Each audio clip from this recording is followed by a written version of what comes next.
Hey guys, Chuck Tornado, Tortuga Ranch, and in this business, you gotta be innovative. And every year, I seem to come up with some more shit.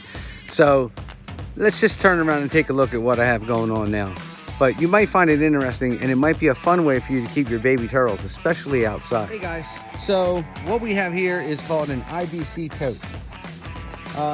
Basically, I cut a hole in it because I'm using it for animals, but they don't have a hole in it. They have a drain, and basically you can get them landscape type IBC Tote. They're all the same size, whereas they'll have like dye in them for landscapers to spray lawns or mulch.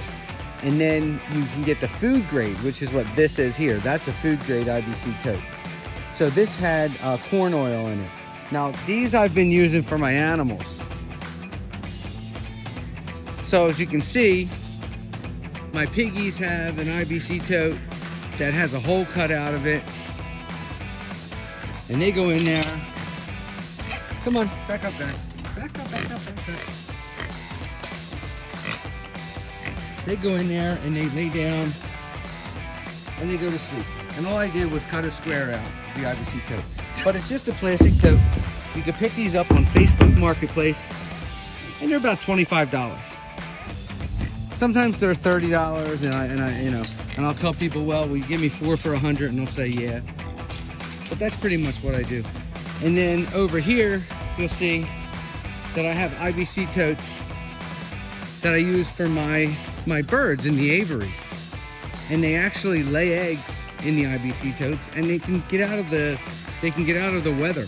Like if it's raining or if it's too hot, they go into the IBC totes. Here's a couple IBC totes, and here's a couple on the other side. So it's safe to say I like the IBC totes.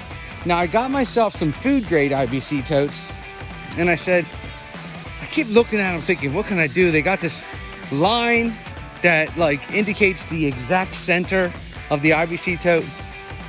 So I got my circular saw out and I cut 2 of them in half. Now when I cut them in half, I flipped them over and I realized that it gives me 3.5 by 4 feet of floor space, which is 12 square feet.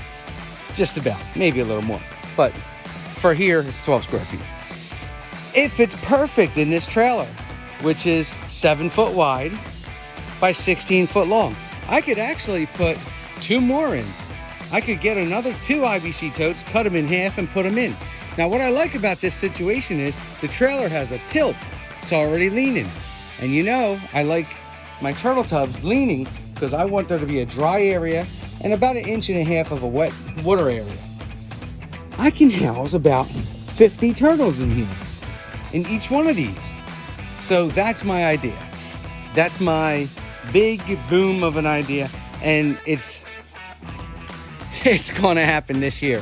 And I will keep you guys posted. And I had to clean these out, so I had to use a little Dawn soap, the mop. They had corn oil and vegetable oil in them, so they were a little like yeah, okay, they were a little slimy. They make good turntables though, if you want to pretend and play. But anyway, that's what I'm going to do, and hopefully it'll be easy to clean them. And then for a lid, I'm just going to make a square out of wood. I'm going to make an 8 foot by 8 foot square out of wood, and then staple some hardware cloth on them so the birds and things can't come down and attack the babies. And the babies can get natural UV, natural sunlight, especially the animals that I'm going to grow out, like some Blandings turtles, some spotted turtles, some box turtles, possibly some wood turtles. Well, box turtles and wood turtles could live in the same bin. And then I'll put European pond turtles in one, and probably Blandings turtles in with them, and Diamondback terrapins in with another one. So these are probably going to be for my holdback animals. Okay guys, thanks for tuning in and spending a little time with me at Tortuga Ranch. And it wouldn't be Tortuga Ranch if I didn't show you a couple turtle ponds, right? So I'm adding well water to the turtle ponds. I'm going from pond to pond. Now this is a hose just with well water. There's a couple Blandings turtles coming up to say hello. Hello. There's another one. So cute. There's another one. Oh, he's got breeding on his mind, huh? He's pinning somebody down. Pinning somebody down for breeding. Okay. We are expecting babies to start coming out of the ground soon here. I mean, they're late in June, sometime in June. I mean, it could even be early July, you know, August, September. September, you know, we're waiting. Next month we'll start seeing them popping out of the ground. There's some wood turtles walking around, looking to get fed. Some big bullfrogs jumping in to Diamondback Terrapin Pond. I did have the hose in this pond yesterday, running for 24 hours, again with well water. The day before I had it in the spotted turtle exhibit over here.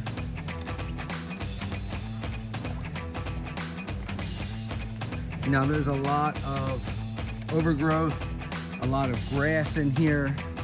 I'm probably going to leave it. It makes it really hard for me to see the babies. I got to kind of use my fingers and move the grass. I got to get in there and actually look around. But it's really good for the babies, for predators, for the birds not being able to see them because of the grass. And also, there is a lot of nuisance bullfrogs in here. Let's just face it, they come in, they don't leave, they stay because it's pretty here. It's like, you know, why would they want to go anywhere? It's got all the bugs you could want. It's got pretty water, pretty pond, so they don't want to go anywhere. And then, you know, that kind of thing could pick off a baby turtle.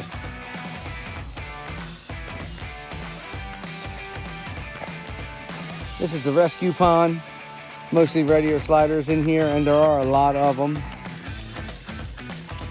I do have somebody coming with a loader. We're gonna cut the wood in the back, have him come in here, dig this out deeper. And we're gonna put a liner in here. And please, excuse me, do you have to do that? Oh, okay.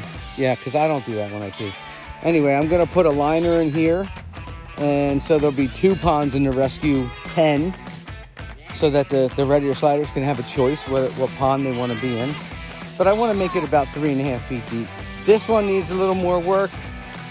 This one I had dug out, and then I made the edges like a beach, remember?